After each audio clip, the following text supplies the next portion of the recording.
Good morning or good afternoon. Please, let's start. So I'm really happy to welcome you to the first seminar of 2023, and our speaker today is Carlos Pérez Carmona, who's originally from Madrid, where he had his PhD at the Universidad Autónoma, but then has been a bit all over the place in Europe. So let me see if I remember. Sweden, Czech Republic, Czech Republic, and finally Estonia, where he's been settling at the University of Tartu. He's their associate professor of macroecology. And in your work, you've been focusing mostly on understanding biodiversity pattern using functional trait, but also working on how global change is affecting ecosystems. So looking forward to your talk. The floor is yours. Thank you.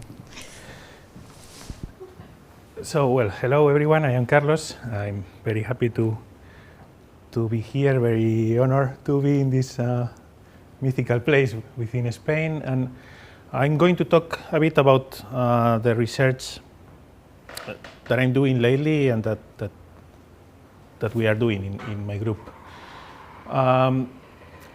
So as many of you here, I study biodiversity. And one thing that is more or less now everybody or most people agree on is that biodiversity is a complex thing that includes many things, not only the identity or the number of species, but other things, what roles a species plays in ecosystems, and biodiversity can be studied at different scales and so on. And one of the components of biodiversity is the variability among the organisms in their functional traits, in their attributes. So I'm going to talk a bit about functional traits and how we can measure this variability, this component of biodiversity. In this talk, I have like three main, it's a bit chaotic, but I have three main parts. First, I will explain a bit what we consider traits and why I think they are useful. Then I will talk a bit about the concept of trait space and functional structure. And then I will show very briefly some examples of research we are doing in my group. So a trait is defined as any morphological, physiological, phenological, or behavioral feature that you can measure in any individual organism. So it's kind of a very general definition. For example, if we have a plant here, we have three examples of traits. We have first the height of the plant, which is the distance between the ground and the highest photosynthetic tissue. We have the area of a leaf. This is when things start becoming interesting because you can measure leaf area several times in the same plant, right? And then we have things like mycorrhizal status, which where you can explore if there is association with mycorrhiza in the roots of the plant. And these traits are the definition, and then you measure them and they take trait values. So for instance, this tree has a height of 5.5 meters and so on. And why are they useful? I'm going to give today two main reasons. I think there are more, but I will go with the two simpler ones. The first one is that they respond to environmental changes, which means that when you visit areas with different environments, then you find organisms with different traits that are adapted to these environments. So that there we can study, or we can try to understand biodiversity using traits in relation with the environment. The second reason is that they affect ecosystem processes. So a very classical example is the traits of leaves that affect the decomposition of the leaves, which at the same time are very important in determining the rates of different ecosystem processes, rates of the fertility or the rates of nutrient recycling and so on. So here we have this classic response and effect framework, so that the environment affects biodiversity, and then biodiversity in interaction with the environment affects ecosystem functioning. And these relationships are mediated by traits. And to simplify a bit, here I'm going to talk about the functional part of biodiversity, so we will focus in what I and some other people call functional structure. This has many names, so people call it functional diversity, some people might call it functional composition. I prefer the term structure. But you might see it with many names. Functional diversity is the most common. And the interesting thing in trying to characterize these relationships is that if the relationships are fixed, if there is some kind of mechanistic relationship between environment, traits, and ecosystem functioning, if in the future the environmental values of some things change, then by understanding these relationships, we should be better equipped to understand how ecosystems will be in the future. And this is what I'm trying to do, and I'm trying to make this feasible, because we are not very good right now at understanding these relationships. So for this, we have a few problems, and I will focus on a couple of them. The first solution that I think is useful is what I call using trait spaces.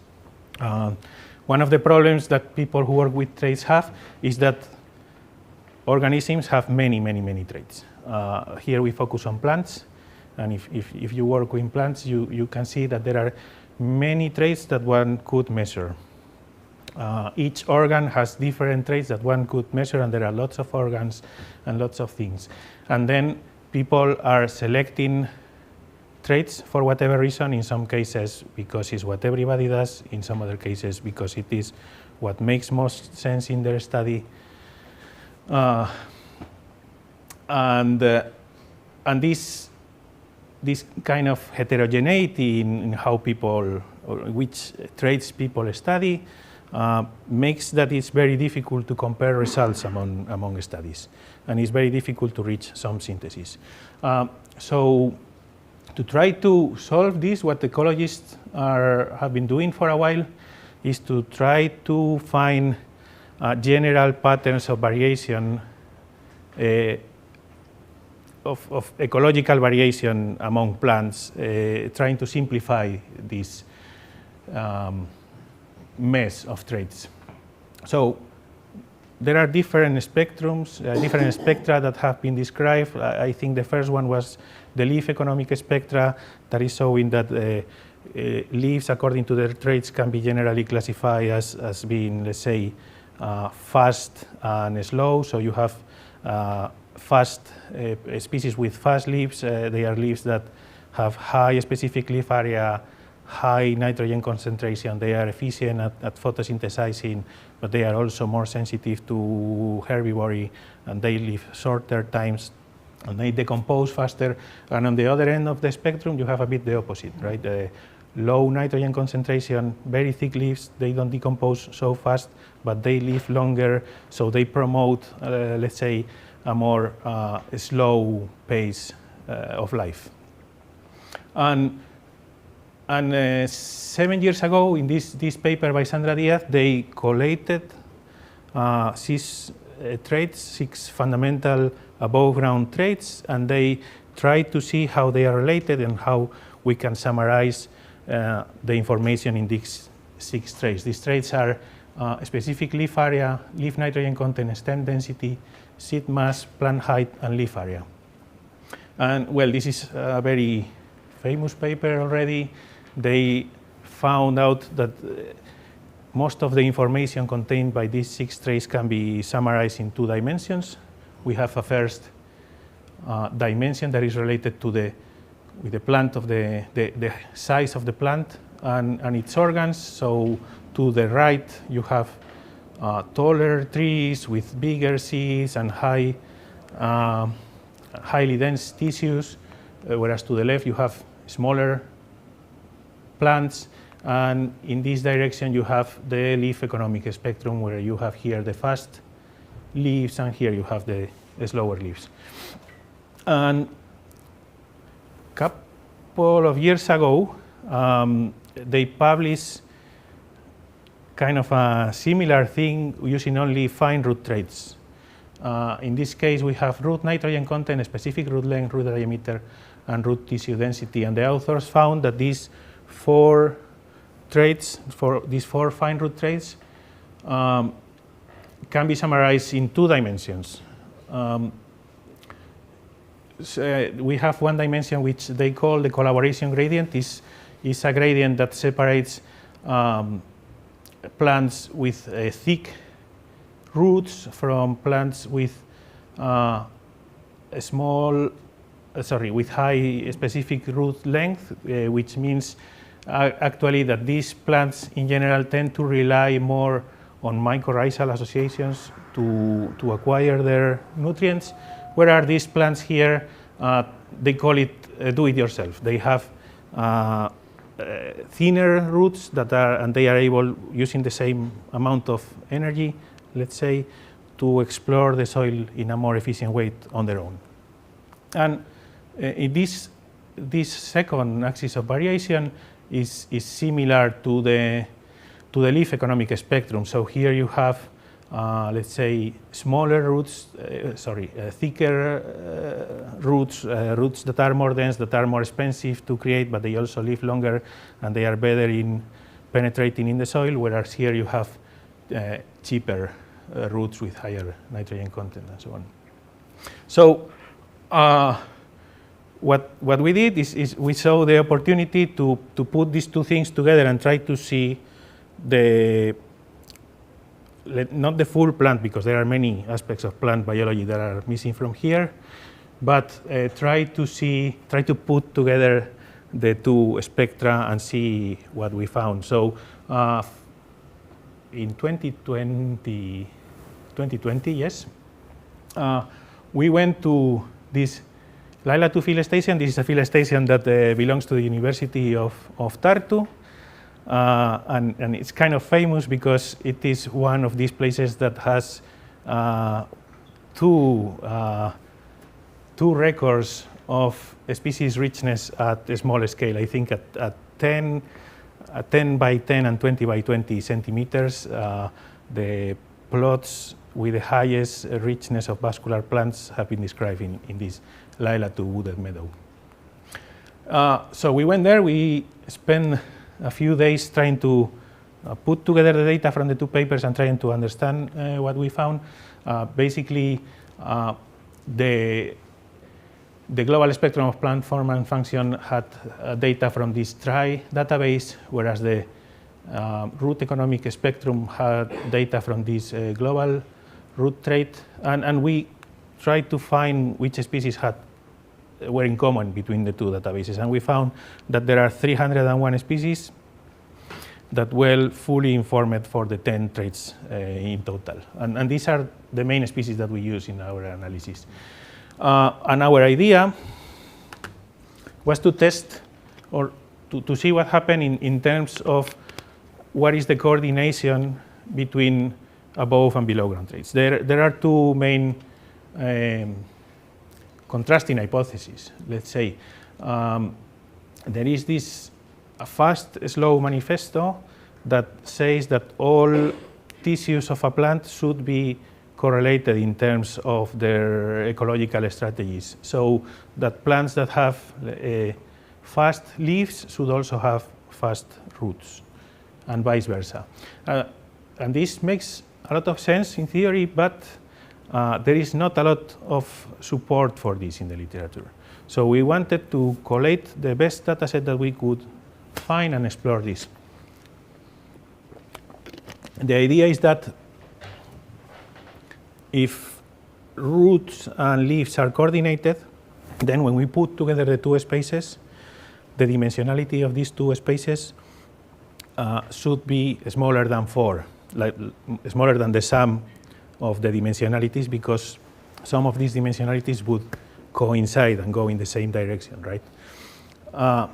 Whereas if there is no coordination, then the dimensionality should be 4 or close to 4. And so we put together the 10 traits, and as you can see, we were quite successful in our results. And basically what we found is that this space has 4 dimensions of variation. So there is no strong coordination among traits, but most interesting is that actually these dimensions are exactly the dimensions of the spaces that were originally described in Sandra Diaz's paper and Joanna Bergman's paper. So we have a first dimension which is related to size, a second dimension related to leaf economics, third dimension related to symbiosis, and a fourth dimension related to root economics. And as you can see, the spaces resemble, even the relationship between the traits resemble very, very, very strongly the independent spaces. So this led us to conclude that there is, at the global scale, very little coordination between above ground and fine root traits. And this was a very cool finding, and we were lucky, I think, to be able to use all this data at once and to analyze it in a nice way.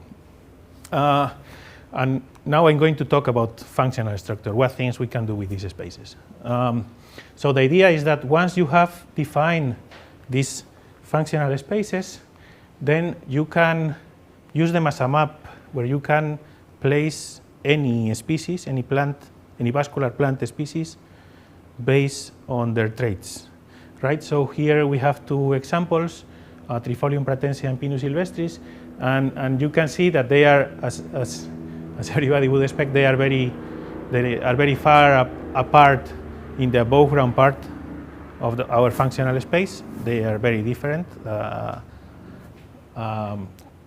clover and a pine, but they are not so far actually in the fine root part of the space. So this is interesting because expanding, let's say, these 2 spaces, we are better able to see ecological dissimilarities between species, but also similarities, and how plants are differentiating in some things, but they are similar in some other things. And well, I am mostly a community ecologist, so I'm interested in examining communities in this space. So once you have the trait information for a lot of species, then we can group them in communities. So for example, here we have, well, it's not a real community, but it's a collection of species that are typical from a Mediterranean dehesa. So this could be what I call the functional structure of a Mediterranean dehesa, where each of these points is a species. And what I mean by functional structure is the way in which the species occupy the functional space. And this is kind of a complex idea, right? You see the species and you can summarize this in many ways, but it's not very easy to grasp the concept of functional structure, and this happens a lot to us. So you can characterize the mean of the distribution for each of the axes in the functional space.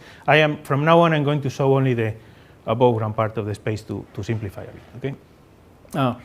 But you can be interested in other things like the variance, or you can be interested in how much space, functional space, is occupied by the community, and so on. So functional structure is very complex, and there are many things that one could study. And if anybody has gotten into the universe of functional diversity indices and methods, you will see that it's a bit crazy. There are many families of methods, there are methods to estimate many different approaches, so at the end one can end up a bit desperate trying to understand what am I doing, or worse, one can do what everybody is doing, but perhaps this is not the correct method to answer your question.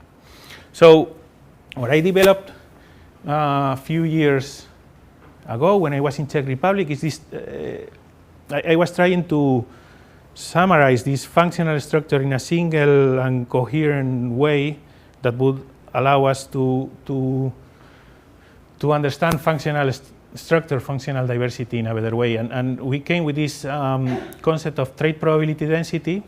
I will not bother you much with details, but the idea is that, let's say, let's assume this is a species and you have measured 5 individuals of these species. Let's say these are the heights of 5 individuals. And the idea is that you can express the functional structure of this species as a probabilistic distribution. So you would have some peaks, some parts of the functional space, or in this case, some trait values that are very common among the individuals of your species, and some values that are not so common, so you get a lower value of this trait probability density function. And then there are some values that you never see, so you would get 0 or close to 0 probability.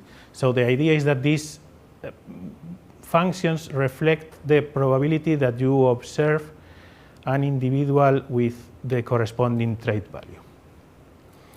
And the cool thing that we came up with is that you can aggregate these probability density functions. You can weight them according to whatever thing you are interested in. Usually you can weight them with abundance, but you will see we have weighted them also with other things to study different questions. And then once you weight the distribution, you can combine the distribution.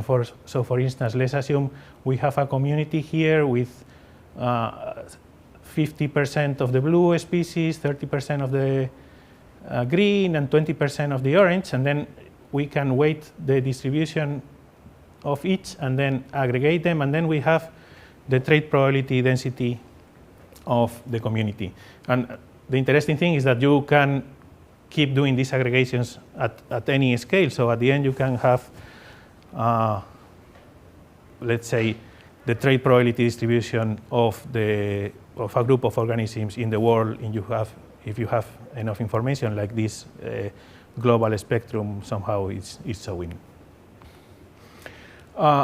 So using these trait probability density functions, we can estimate them at not only at the single trait dimension, but also in multivariate spaces, in this case in this trait space, and you can have somehow a function that reflects the full functional structure of your community, your national park, your country, your continent, your whatever scale you are interested in.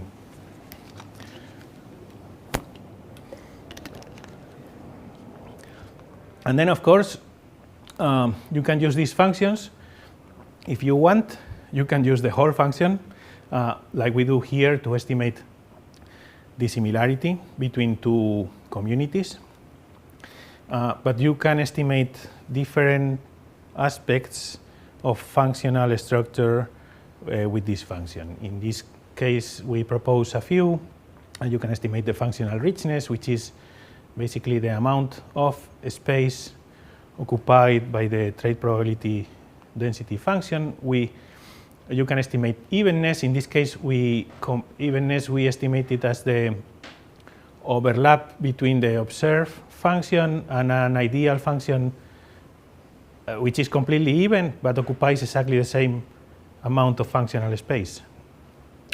So if a community has a lot of is occupying the organisms in a community are occupying the space in a very even way for whatever reason, then they would have high evenness, otherwise lower evenness.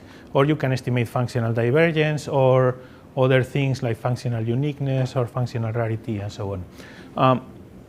So I have published a few papers presenting this approach, and there is an R package TPD, so if anybody is interested, you can just drop me an email and we can talk. So the idea and what I've been trying to do in the last years, or what I realized some time ago, is that what most people are doing is a bit like this blind people in the parable that were asked to describe an elephant, but they could only touch individual parts, right? So I think functional ecologists, we have been doing something like this. We are studying individual traits or different combinations of traits, and we are doing them one by one or all together, and we are analyzing individual aspects of functional variation, dispersion, community-weighted mean of trait 1, community-weighted mean of trait 2, variance, whatever. And this way is very hard to describe the elephant. So what I think we should strive to do is to, as much as we can, this is not always possible in all, for all research questions, but at least at a macroecological scale, I think is the best way to go, to try to define some general functional spaces that tell us as much as possible about the relevant functional dimensions of organisms, and then try to characterize in this kind of holistic way how organisms are structured in these spaces. So this is what we have been doing recently. So I am going to go very fast across some recent papers we have published using these methods.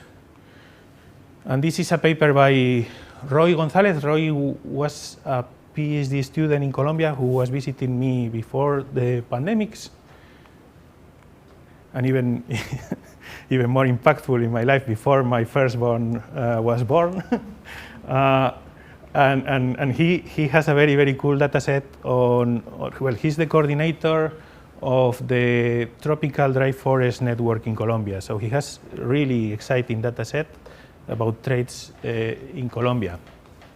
And we were interested, and actually he had measured fitness components during a very extreme drought period in Colombia. So we were interested in characterizing how these components of fitness are related to the traits of the species. So we basically, in this case, we mapped growth, recruitment, and mortality in the functional space, and we found that different species, based on their traits, have different strategies to cope with drought.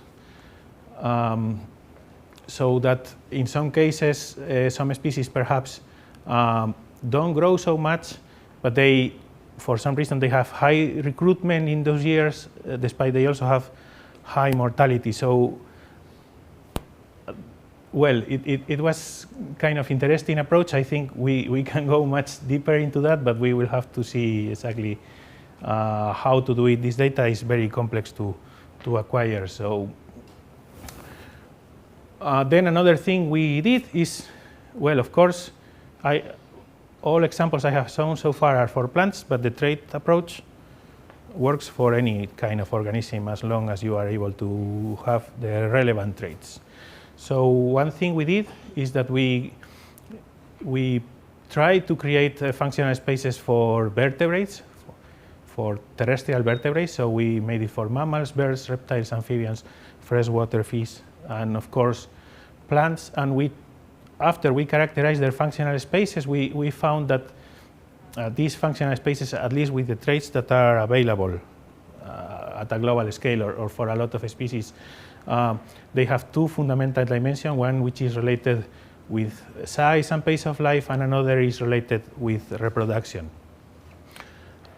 And then we tried to go a bit further, and we tried to map how the risk of species being classified as threatened is related to their traits at a global scale. So we took information from IUCN, and we made some models, and we found actually that especially in some cases, extinction risk is very, very strongly related to the traits of the species. So that you have, for instance, for mammals, species that are around this area of the space have a probability of being classified as threatened, which is 8 times higher than species around this area. And you can see, well, the species that are not generally not threatened are rodents and so on, whereas the species that are threatened are much larger, and in particularly this area occupied by primates is very highly threatened. And then we tried to see how these functional landscapes will be eroded if the species that are currently threatened were going to go extinct. We know that there are a lot of mammal species that went extinct in the last thousands of years, and those were disproportionately in this area, large species with a slow pace of life. And we see that in the current context, actually, these are still the species that are more likely to be threatened, and these colors here reflect somehow the erosion in this functional landscape. So if you have something that is very brownish, it means that this, if there was a peak here, after extinction, this peak will be very much eroded. Whereas if you see something blue, it means that this peak would, in proportion, increase. So the proportion of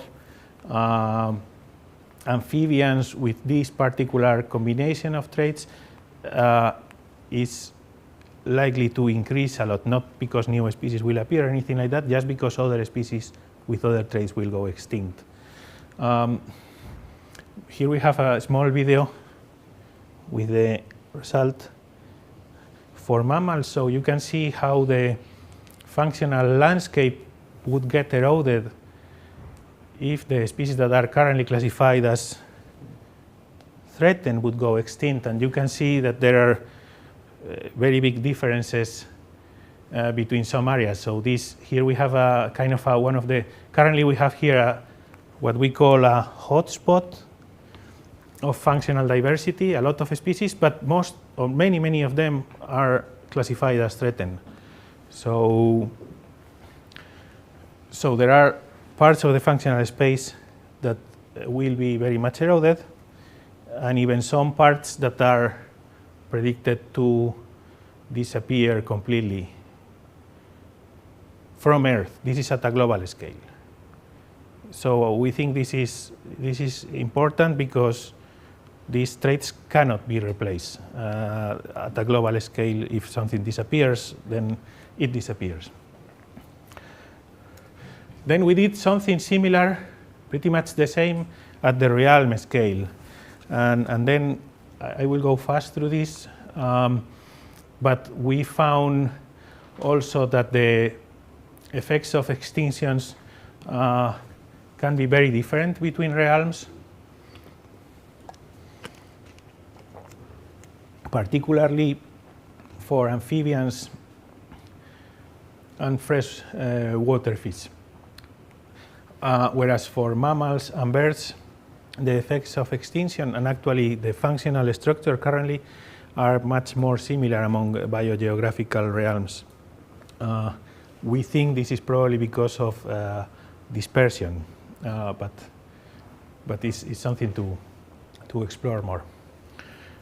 And this was published yesterday, so I'm very proud of this because Diego is finishing the thesis with Melis Parter and me, and he's working on dark diversity. I will not explain dark diversity, not to scare anyone, but what he has been doing is we have pollen data from the last 14,000 years across Northern Europe, so we have explored how patterns of diversity have changed across these 14,000 years based on this pollen. And we also have the traits for these species in the pollen records, so we did the same with functional diversity. And one interesting thing that we found, to me the most interesting, not to everyone I guess, but is that the amount of functional space that is viable in plant communities in Northern Europe has been constantly more or less increasing since the last glaciation, especially, of course, at the beginning. But one interesting thing is that if you look at how much of this viable space is realized in local communities, you find that almost always all or almost all the space is realized in communities. So the species that can occupy the functional niche in a given community, once this functional niche becomes available, some species with those traits comes. And then you have a lot of species, and this is this blue line, species that could live in these conditions but are not present there for whatever reason. And this is showing us that these species that are not there do not have different traits. They are generally already redundant in terms of traits with some species that is already present in the community. And then we have many other things. One good thing in Estonia is that the grants are quite big, so we can make big groups of people working together. So we have here Enrico Tordoni, he's a postdoc with us, and he's studying right now global patterns of vertebrate and plant diversity, but let's say at the regional scale, and he has very interesting results. Also something in temporal changes in diversity. Slendi is a PhD student with me. She's studying functional redundancy, particularly in relation to drought and how is the impact of drought on the functional structure of plant communities. She's doing very cool experiments. Eleonora is another PhD student. She's doing really cool things about the functional space of mammals and how different mammals with different strategies, let's say aquatic, terrestrial, and flying mammals, occupy completely separate areas of the functional space. It's very nice. Let's hope this will be submitted at some point soon. And she's also trying to expand this idea to remote sensing and seeing how this functional structure correlates with spectral structure of plant communities. And then we have Kerry. Kerry is doing her PhD with Manuela González Suárez, and I'm co-supervising her, and she's exploring in more depth the impact of extinction on birds and mammals, and she's also trying to explore some methods and how to improve the methods to define the functional space and how robust our inferences are and so on. And now a small announcement. After this Nature paper, we decided, well, the Nature paper, as you saw, is based on a very small number of species actually. Compared to the global number of plant species that we have, we only had 301 species with full information. So we want to go a bit deeper and see how the relationships between traits and how the functional space is for different ecosystems in local communities and so on. So we launched TradeDiffNet early last year, yeah. And in TradeDiffNet, it's a global collaborative network. So each collaborator is sampling a plot and measuring the 10 traits of our Nature paper in the plot, and we are they are sending us the materials, and then we measure some traits in Tartu. Some traits are measured by the collaborators. So we have right now 180 collaborators all over the world, but we are still looking for more people who want to join. So if anybody is working with plants and traits or interested in it, then please talk to me, and I will be happy to at least introduce the network. We also have, Javi is one of the members of the steering committee of TradeDiffNet. So if you have any questions, you can also talk to Javi. And yeah, and then, well, in the future, I really would like to use this functional structure approach to somehow crack this problem, right, of the relationship between trait, environment, and ecosystem functioning. But well, this is what we we will see how we do it. So as a very small summary of the talk, I would like you to remember perhaps that you can use synthetic functional spaces to study the whole phenotype of organisms and study functional diversity while considering the whole phenotype. That you can study the functional structure as somehow as a landscape that has peaks and valleys, and it reflects in a probabilistic way what is the functional distribution of species in a community. And then you can use these somehow landscapes to ask many different questions about ecology, about conservation, about evolution. I don't know. I think there is a lot of potential questions that could be answered using these kind of approaches. And well, thank you. I want to thank, as I said, the funding that has allowed us to do all these things, and all the people who have worked with me in this time. Thank you.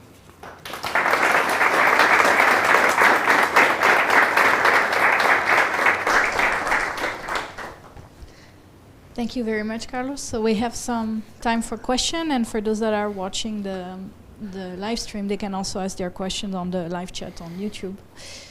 So who wants to start? Well. Thank you for your talk. That was really interesting. I was wondering, are you planning to, or is someone planning to do something similar on, on arthropods, like insects? Because I think this will be really useful to plot or predict, for example, how beneficial arthropods like pollinators, for example, or the other part of the arthropod, like plagues or vectors of disease, could do that. Is there some initiative that is like trying to focus on that? Yes.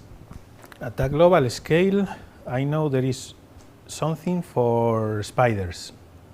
There is Stefano Mamola, and he's an Italian researcher, and he works with cave spiders, but he's trying, I mean, in his fieldwork is about spiders in caves, very special group, but he's trying to coordinate a global data set of traits for spiders.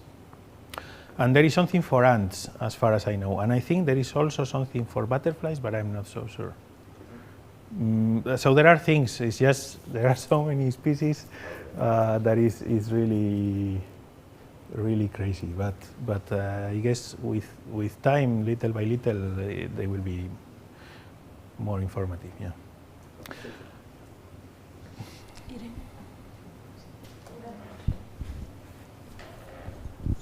Thank you. It was really great. I was wondering for my staff. So I wanted to know, because you were mentioning many traits, but most part of them were morphological. And I was wondering how to combine with other kind of traits like phenology or, I don't know, behavioral or other things that not really size and weight and distance. I wouldn't know now how to make this kind of global space with phenology. Phenology is very special because it's a circular trait. So from that point, it's already complicated to study things with phenology, unless you have a season where there is nothing active, let's say, and then somehow only it in the becomes northern more linear. Yeah. So I guess because these spaces are based on, well, they are multidimensional methods. Basically, what we did is a PCA. You can make a PCOA, okay? And a PCOA is based on the similarities between species. So while you cannot make phenology so easily, let's say, a linear variable, you can estimate the dissimilarity of the species based on phenology, and then make this kind of other flavor of functional space, which is based on dissimilarities, right?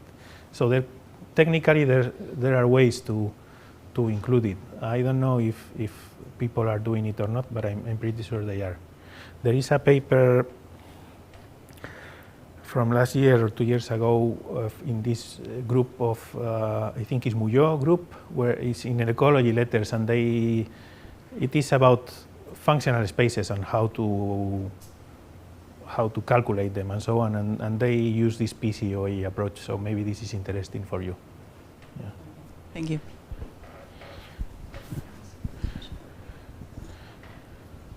Thank you very much. I have enjoyed very much.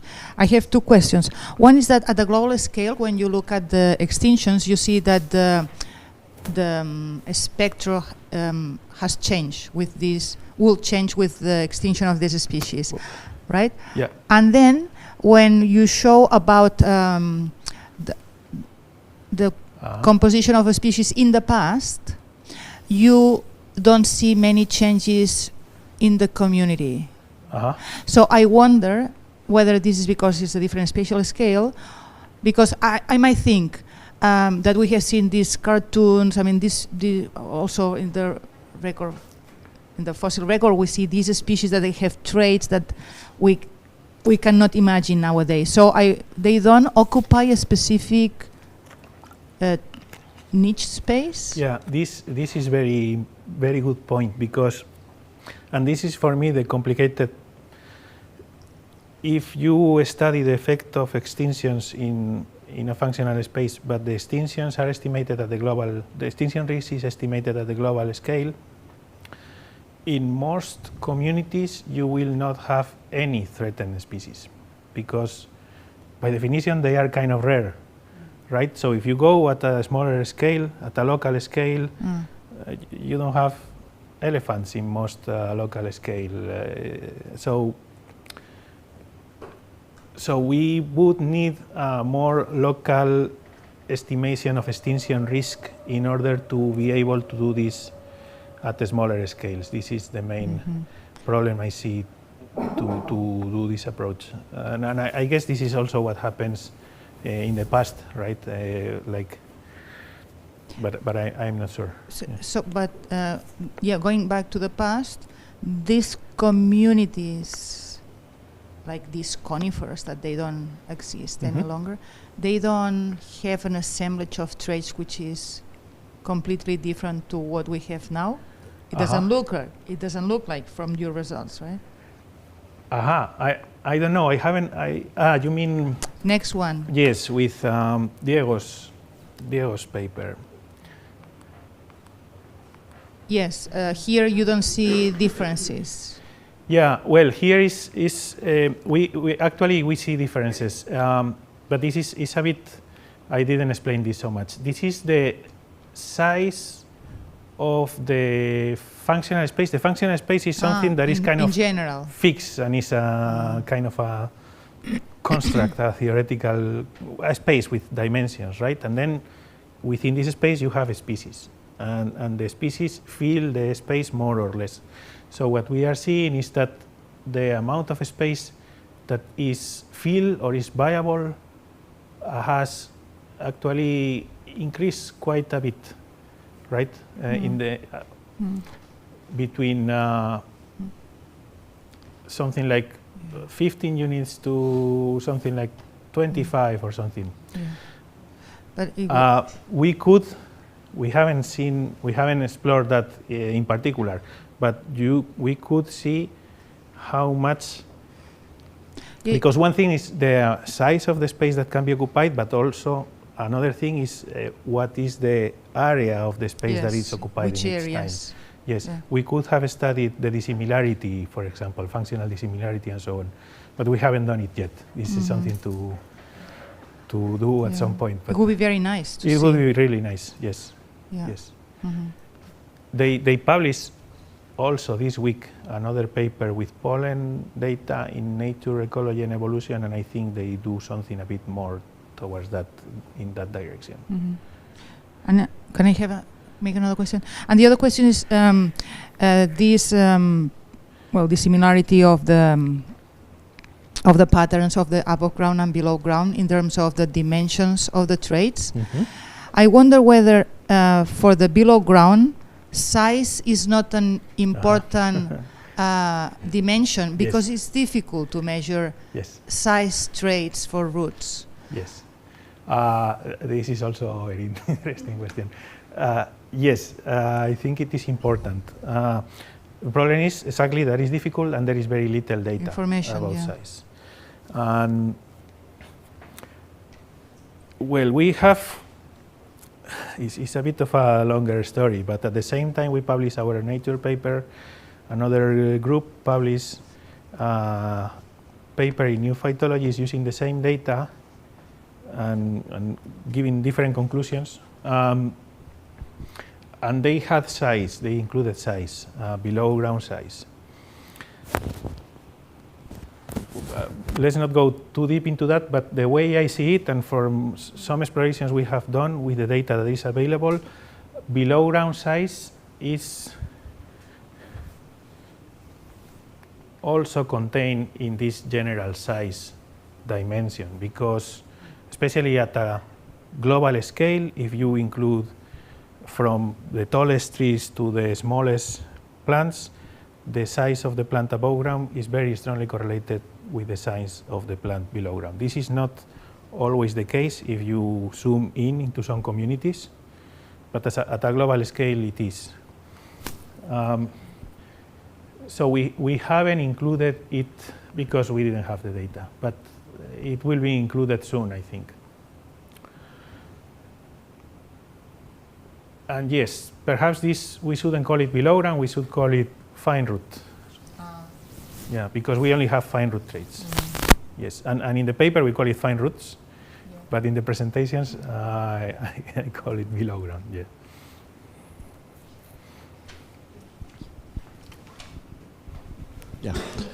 Yeah, thank you. Thank you for your talk. Well, it's a very general question. Considering your interest, your question, you are interested in the effect of the climate change, extinction risk, and so, and using the functional space to test that. What's in your opinion are the traits that are badly needed to improve this approach? To better understand exactly, because most of the analysis, as Irene has said, is morphological and reproductive. Yeah. But in your opinion, which are the traits are more badly needed, especially for the rest of the community, scientific community that are more experimental or not? Well, I know more about plants, so I have done things with animals, but with plants. I think we should be measuring more traits related to water conductance and so on, for example, in the stems, and more, let's say, they call them more physiological traits, like they call them hard traits because they are harder to measure. So on the one hand, those would be best to really understand what's going on. On the other hand, these are much harder to measure and they require different equipment and much more effort. So if you want to do things at a global scale, it's either you wait forever until these traits are available at a global scale, or you do what you can by now with the traits you have available now. So, and this is why I say these traits, I think they are good for macroecological approach, but perhaps for your specific system, you should really think what are the traits that make sense to characterize. Yeah. Thank you.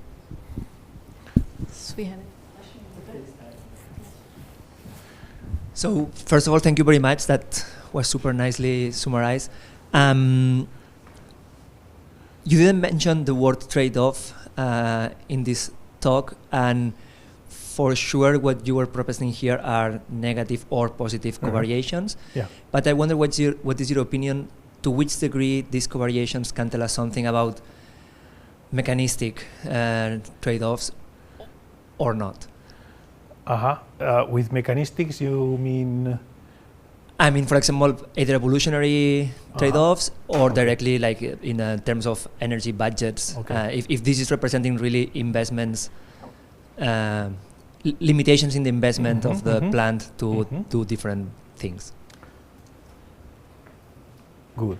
Yeah. So, well, we have the clearest case here to me is the specific root length diameter case. There is a very strong trade-off between those, because if a plant has very thick roots, then a specific root length has to be small, because specific root length is the length of roots that a plant produces per unit of mass of roots. So you are producing thick roots. At the end, roots have a minimum density, so you cannot make them very, very thick, right? So this, are you referring to this kind of trade-offs? And then there is, of course, at the global scale, when you have trees and herbaceous plants, then there is a strong coordination between plant height and specific stem density, because you cannot grow very tall if you don't have a dense stem, right? It's like a mechanic limitation. So, and with seed mass, to some point we have the same. You cannot have a coconut in a very small herbaceous plant. And so, but it depends a lot on which scale you are considering. If these kind of things you find at the global scale. If you consider only one, let's say, if you consider only forests, then the things change a bit, and this first axis of variation is not size anymore, it's generally the leaf economic spectrum, because there is not so much, you remove the herbaceous plants, and then this dimension is not dominant anymore.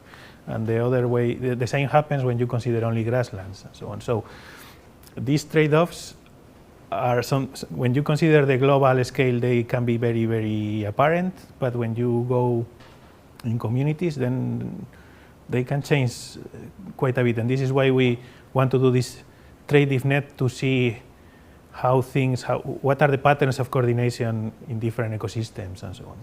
Thank you. Thank you. So we're approaching the hour, or we've reached it already. Do we have one last question?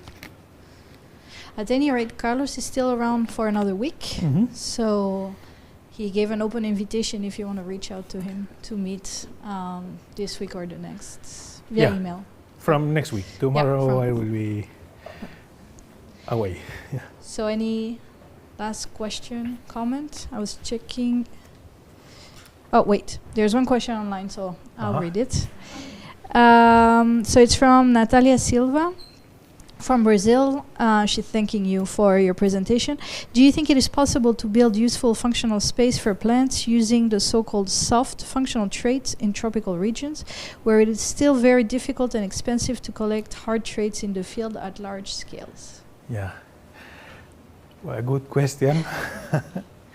I don't have a lot of experience with tropical things, but the more I see, the more complicated things look to me in tropical regions, and the more convinced I am that you really need to look at some harder traits there. Yes, I don't know exactly, but I mean we are studying things with tropical traits, and it's very, somehow the species behave very similarly independently of which traits they have in those regions. So at this point I'm a bit puzzled with tropical regions, so I cannot give a very strong recommendation, but I am a bit skeptical that if you consider only tropical regions, using these kind of traits is going to give you a very, very good resolution. Yeah. Well, thanks again, Carlos, and thank you for attending.